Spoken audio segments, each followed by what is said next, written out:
Setia Nasional FM. Baik, kita nak bercakap juga tentang bagaimana pengurusan mangsa banjir serta pemulihannya. Seperti kita katakan tadi, di negeri Pahang, antara negeri yang terjejas disebabkan oleh tragedi ataupun bencana banjir ini. Jadi kita terus saja nak ke Pahang, Syafiqah, untuk kita mendapatkan maklumat lebih lanjut berkaitan perkara tersebut. Ya, kita nak terus bersama dengan Datuk Dr. Nur Azimi Yunus, Pengarah Kesihatan Negeri Pahang, untuk bincangkan mengenai bagaimana KKM menguruskan mangsa banjir, amalan serta pemulihan. Assalamualaikum, selamat pagi.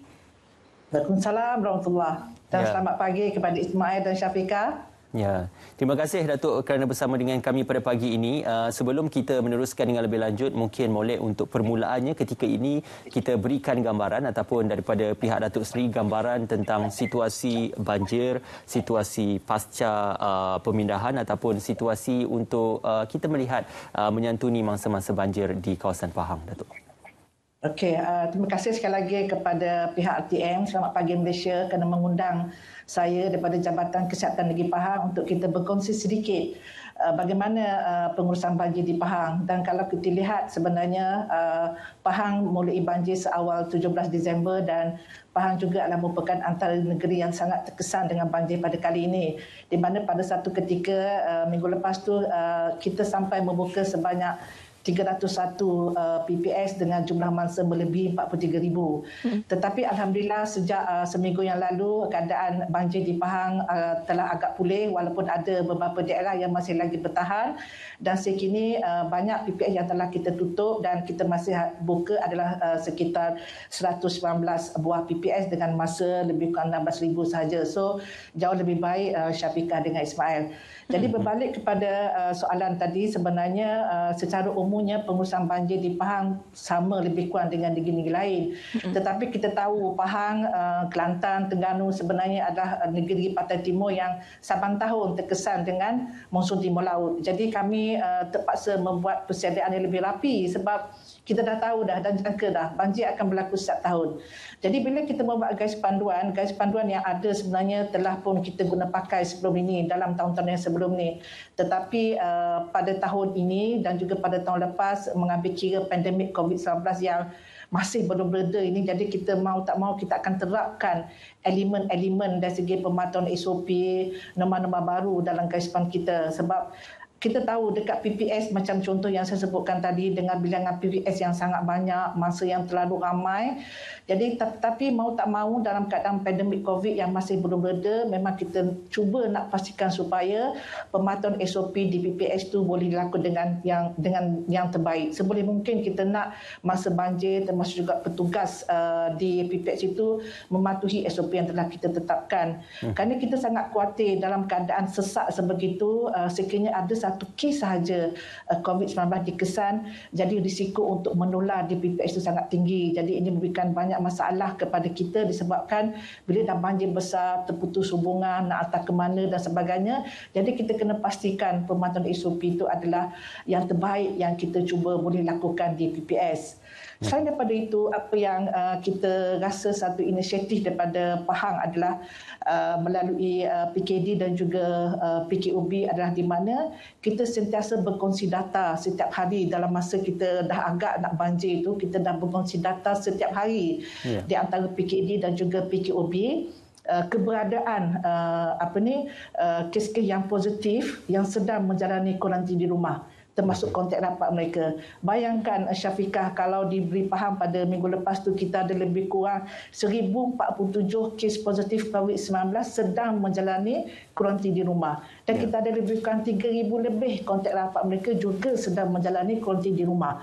Sedangkan mereka berisiko untuk menjadi mangsa banjir. Jadi bila kita kongsikan data ini, maknanya pihak PKOB ataupun petugas penyelamat dah aware, dah tahu bahawasanya di sekian kampung akan ada masa banjir yang positif COVID-19. Dengan itu mereka terus membuat langkah pencegahan yang lebih awal, bersedia. Jadi mana-mana kes positif tu yang terpaksa berpindah, kita akan terus masukkan kepada PKRC ataupun hospital sebagaimana yang kita buat sebelum ini. Tetapi banyak keadaan di Pahang pada waktu minggu lepas tu adalah terlalu banyak jalan-jalan untuk putus hubungan. Memang tak boleh lalu langsung. Sebab itulah Jawatankuasa Bencana Negeri termasuk PKD telah menganpasti sebanyak lebih kurang 20 pusat kuarantin khas untuk COVID-19 yang menjadi masa banjir. Sebab mereka tak boleh dihantar ke PKRC atau hospital sebab tersekat hubungan. Jadi mereka terpaksa dipindahkan sementara di pusat khas tersebutlah yang kita adakan di seluruh daerah. Dan yang lebih penting sekali dalam keadaan pandemik sekarang ni adalah kita memang sebab kita nak pastikan tidak berlaku kluster dekat PPS. Jadi setiap mangsa yang masuk ke PPS kita akan membuat saringan terlebih dahulu.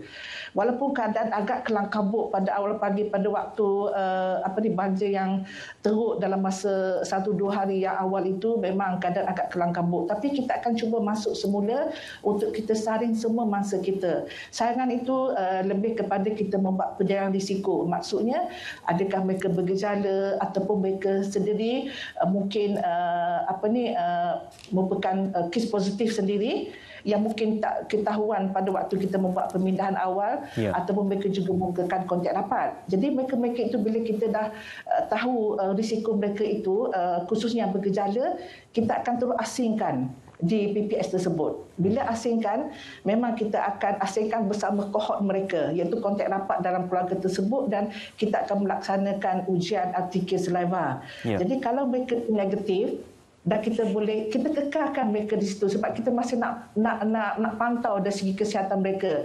Tapi anda kata segala-galanya baik semua, ke semua masa tersebut kita akan masuk bersama dengan masa-masa yang lain dalam PPS. Tetapi kalaulah pada waktu itu kita mengesan yang positif, yang baru kita kesan, kita memang terus hantar kepada PKRC atau hospital ataupun pusat kuarantin khas yang saya sebutkan tadi itu, yang memang bila jalan terputus, kita sediakan pusat itu. Dan kita memang telah membuka pusat itu di beberapa tempat di Negeri Pahang. Dan setakat ini kita telah berjaya mengesan seramai 107 mangsa yang positif lebih awal tetapi terpaksa dipindahkan. Maksudnya di lebih awal adalah mangsa COVID positif tapi juga menjadi mangsa banjir. Jadi dari segi selain daripada saringan COVID-19 yang merupakan sangat penting di PS, kita juga melakukan pemeriksaan kesihatan berkala sebenarnya. Kita bukan tertumpu kepada saringan COVID-19 saja. Sebab sebenarnya kita juga Jabatan Kesihatan Negeri Pahang telah pun menyediakan sebanyak 122 pasukan kesihatan dengan 534 anggota dan juga 169 pasukan perubatan dengan 841 anggota. Walaupun kita ada kekangan sebenarnya disebabkan ramai staf Jabatan Kesihatan sendiri juga menjadi mangsa banjir, Syafiqat dengan Ismail. Tapi apapun kita cuba melakukan yang terbaik dan kita juga sebenarnya kalau kita memang tak mampu untuk tempatkan pasukan perubatan secara statik di PPS tersebut sebab terlalu banyak, bayangkan 300 lebih. Jadi apa yang kami buat adalah kalau ada PPS tu yang mempunyai masa yang ramai iaitu melebihi 500 orang, memang kami tempatkan pasukan perubatan, ada doktor, ada staff nurses dan sebagainya. Dan pada waktu yang kemuncak hari itu kita ada 14 buah PPS yang melebihi 500, ada yang sampai 1,000 lebih, ada yang sampai 4,000 lebih mangsa. Memang agak kelang kabut. Tetapi mana-mana PPS yang agak kurang, kita akan juga membuat pemantauan perubatan di situ dengan mengadakan pasukan bergerak. Jadi kita akan masih membuat saringan berkala kepada mereka, saringan COVID dan juga kepada saringan pemeriksaan kesihatan. Sebab kita juga nak kesan kebanyakan masa banjir itu mungkin akan ada sakit-sakit, mungkin demam, mungkin mereka juga ada penyakit kulit dan juga penyakit-penyakit mungkin sesama biasa. Yang itu juga kita kesan dan kita telah memberikan rawatan yang sebajarnya. Dan antara yang paling juga yang telah kita buat adalah di setiap PPS itu sebenarnya kita telah membuat pemeriksaan lebih awal sebenarnya Ismail dengan Syafiqah. Bukan pada waktu nak buka je. Sebelum buka itu dah periksa dah semua dari segi kebersihan persekitaran, sanitasi, dari segi tandas dan sebagainya. Tetapi semasa PPS dibuka dengan ramainya PPS yang berada di situ, kita masih melakukan perkara yang sama. Kita periksa sebab kita takut bila dah banjir banyak persekitaran PPS tu mungkin ada banyak longgakan sampah dan sebagainya, kita akan membuat pemeriksaan dari segi sampah sarap, kebersihan tandas, ialah dah ramai sangat kan berkongsi tandas, kebersihan tu perlu kita jaga sebab kita tak nak juga ada kluster-kluster penyakit-penyakit yang lain juga di PPS. Dan juga yang paling penting sekali juga adalah selalunya lah menjadi amalan sebenarnya pesakit-pesakit dalam kategori tertentu seperti ibu-ibu mengandung ataupun pesakit-pesakit buah pinggang, ibu-ibu mengandung yang kita rasa dah sampai masa nak bersalin ataupun yang pesakit buah pinggang yang sepatutnya membuat cucian 3 kali seminggu, kita dah pindah awal-awal sebenarnya. Sebab kita tahu kalau mereka tak dipindahkan awal ke hospital. Kalau kita tak pindahkan awal, bayangkan kita tak nak ada ibu-ibu hamil yang terbersalin dekat PPS. Bukan komplikasi yang kita tak mahu langsung sebenarnya. Kita memang tak nak, that's why kita pindahkan awal. Begitu juga dengan pesakit buah pinggang. Bayangkan kalau mereka terkandas di PPS, terkandas di rumah masing-masing, mereka tak boleh membuat cucian dialisis itu. Jadi ini boleh mengundang komplikasi yang lebih besar. Mungkin boleh menyebabkan kematian. Jadi kita dah pindah lebih awal. Dan setakat ini pada waktu minggu lepas tu kita dah pindah lebih kurang 76 pesakit-pesakit buah pinggang masuk hospital lebih awal. So kita akan buka ward untuk mereka, termasuk juga ibu-ibu mengandung ni kita dah buka dah pindah lebih awal 69 ibu-ibu mengandung yang mungkin kita jangkakan akan bersalin awal dan juga postnatal bayi. Jadi itu antara yang perkara yang kita buatlah di Pahang ini yang saya rasa mungkin sama negeri lain. Ismail dan Syafiqah. Datuk, apabila kita bercakap mengenai pengurusan banjir, ia melibatkan keseluruhan operasi dan perlu dilihat dari segi mikronya. Termasuklah bukan sahaja daripada segi kebersihan tempat tinggal itu sendiri dan juga memberikan bantuan-bantuan seperti ubat dan juga menghantar mereka terus ke hospital seperti mana Datuk katakan tadi, tetapi juga dari segi kualiti makanan. Kerana kita faham ramai yang memberikan dan juga menghulurkan bantuan terutamanya dari segi makanan ini, tetapi kita paling risau apabila terdapatnya keracunan makanan kerana kita tidak tahu bila makanan itu dimasak, bagaimana cara disalurkan. Jadi bagaimana pihak KKM melihat kepada situasi ini? Okey, terima kasih Syafiqah. Jadi sebagaimana yang Syafiqah beritahu tadi, selain daripada yang saya sebutkan tadi, pemantauan makanan pun sangat penting. Sebab bila kita tahu bila dengan air banjir yang memang dah tercemar lah, macam-macam dah masuk dalam tu. Jadi justru pemantauan dari segi bekalan makanan kepada PPS pada masa banjir dan juga petugas di PPS itu sangat penting kita ambil berat lah. Sebab kita tak nak selain daripada COVID yang kita sebutkan tadi, berlaku wabak keracunan makanan di PPS. Penyakit-penyakit yang disebabkan oleh bawaan air dan makanan, kolera, typhoid dan sebagainya kita tak nak. Jadi sebab itulah kita akan pastikan supaya penyediaan makanan tersebut perlulah dalam keadaan bersih dan selamat. Jadi kalau kita lihat dari segi amalan biasa, di PPS ni sebenarnya kita ada 2 kaedah dari segi penyediaan makanan. Satu, kita lantik caterer. Yang kedua adalah mungkin dalam keadaan tertentu dia ada proses ataupun dia ada aktiviti gotong royong yang memasak. Tapi selama kita tak ada memasak dan tak sempat dah nak memasak tu. Kita kelam kabut semua. Jadi dalam kedua-dua aktiviti itu kita akan pastikan penyediaan makanan tu mestilah yang terbaik, paling bersih supaya tidak berlaku makanan yang disediakan tu cemar dan bila diambil dimakan oleh mangsa dekat PPS juga akan menyebabkan keracunan makanan. Jadi apa yang kami buat adalah paling penting tu adalah selain daripada kita memberitahu dari segi pendidikan kesihatan kepada pengendali, kita juga memberikan suntikan anti-typhoid kepada sukarelawan. Sebab kita tahu dalam keadaan banjir yang besar ini, tukang masak tu tak ramai sebenarnya. Pembantu tukang masak yang ramai tu ada sukarelawan. Jadi Jabatan Kesihatan telah memberikan suntikan anti-typhoid ni kepada lebih kurang 1,594 orang sukarelawan bagi memastikan lebih awal sebenarnya 2 minggu sebelum lagi supaya mereka tu tidaklah menjadi punca kepada jangkitan typhoid sebenarnya. Dan pada waktu yang masa kita memang memberikan pendidikan kesihatan kepada pengendali sama ada sukarelawan tadi supaya sepatutnya mereka sendiri dalam keadaan bersih. Dari segi kukunya bersih, tangan, sebab kita menggunakan tangan untuk menyediakan makanan bersih, memakai pelitup muka, dan dikena pastikanlah dari segi bahan mentah yang digunakan untuk memasak tu mesti bahan mentah yang bersih, bukan yang tercemar. Sebab bila guna yang bersih, yang tidak bersih, yang rosak, yang dah expire ataupun terkena air banjir dan sebagainya, itulah merupakan risiko kepada berlakunya jangkitan silang dan akhirnya boleh menyebabkan apa panggil ni, makanan itu cemar dan boleh menyebabkan penyakit yang saya telah sebutkan tadi. Yang paling kita takut tu adalah kolera. Jadi kita tak naklah perkara itu berlaku dekat PPS kita yang mengenai sama ada mangsa ataupun kepada petugas di PPS.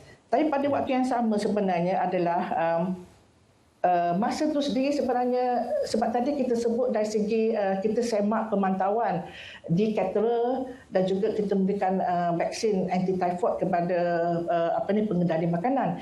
Tetapi masa sendiri sepatutnya lebih perhatian tentang makanan diambil. Jadi contohnya adalah kalaulah makanan tu kita nampak memang tak elok, memang kita dah nampak berbau, rosak, kita terpaksa buang. Jangan ambil makanan tersebut.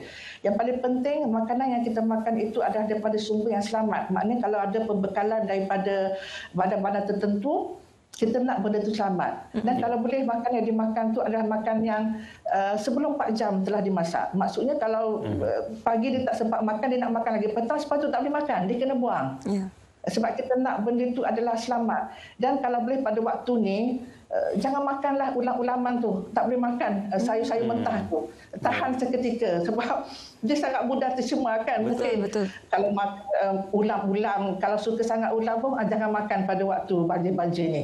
Sebab tidak dibasuh. Kalau dibasuh pun mungkin basuh dengan air banjir sangatlah berisiko untuk dapat jangkitan sebenarnya.